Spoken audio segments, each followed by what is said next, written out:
Very sharp yung decline ng prices ng rice sa international market, which means to say yung ating maximum suggested retail price for imported rice for 5% at 25%, most likely siguro sa mga susunod na araw will further go down. Malaki ang ibinaba ng bentahan ng bigas sa international market, lalo na ang mga nanggagaling sa bansang Vietnam at Thailand na pangunahing pinag-aangkatan ng Pilipinas ng bigas. Ayon kay Agriculture Assistant Secretary Arnel de Mesa, pinakamalaki ang binaba ng presyo ng Vietnam rice.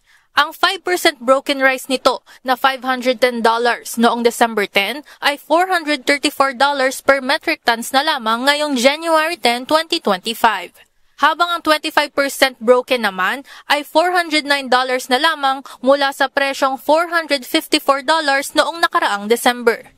Dahil dito, maaaring bumaba ng less than 50 pesos per kilo ang 25% broken na imported rice.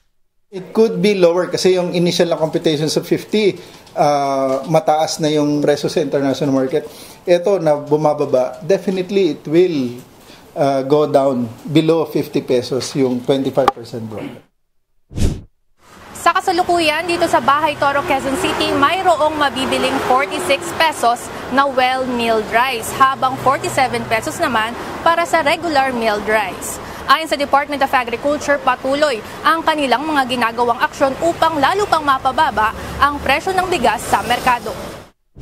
Yung mga nangyayari ngayon sa presyuhan nga sa international market at yung significant volume, yung kasapatan o dami ng bigas na meron tayo ngayon, if you look at the law of supply and demand.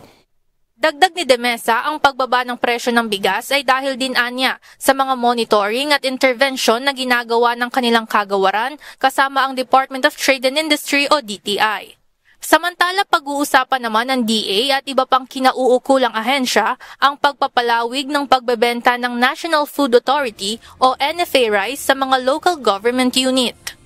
Kasi ang LGU yung nasa front ng sila may kapangyarihan at otoridad sa mga palengke, sa mga lalo na rin doon sa pag-impose din ng mga penalty sa mga pamilihan.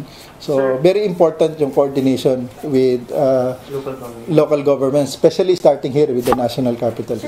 Maaaring ibenta ng LGU sa kanilang mga nasasakupan ng NFA rice sa mas murang halaga upang hindi na tuluyan pang tumambak sa mga warehouse sa iba't ibang lugar sa bansa, lalo na at 6 million bags pa ang nabili ng NFA at malapit na muli ang anihan ng palay sa Marso at Abril.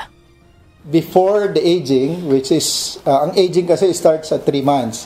So yung classified at 2 months old na bigas can now be disposed by the NFA. One is through the LGUs.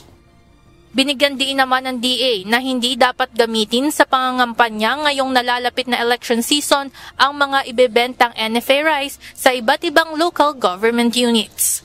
Ivan Alvarez, UNTV News and Rescue. Diyos ang aming sandigan, serbisyo publiko ang aming pinahahalagahan.